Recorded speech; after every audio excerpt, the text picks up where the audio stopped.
আলহামদুলিল্লাহ হাতিয়াতে রহমতের বৃষ্টি, দেখেন এই যে রহমতের বৃষ্টি। তবে আমাদের কাছে রহমত মনে হলেও অনেকের কাছে এটা রহমত না, কারণ যারা এই সময় ডাউল করেছে, ডাউল তারা ডাউল তুলেছে অর্ধেক খেতে, তাদের ডাউলগুলো না নষ্ট হয়ে যাবে, তাদের জন্য রহমত না। এই জন্য বলে সবার কাছে সব কিছু ভালো না। এটা আমার কাছে মনে আজকে বৃষ্টিটা খুব ভালো লাগতেছে, কিন্তু যারা সবজি করেছে মানে ডাল করেছে তাদের কাছে কিন্তু ভালো লাগবে না। তাদের কৃষকের এখন করুণ পরিণতি হবে। কি প্রচুর বৃষ্টি,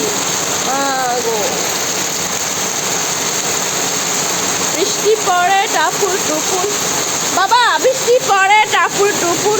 এই দেখেন পানি কোথায় যাচ্ছে, এই যে পানি দেখছেন, এই যে পানি।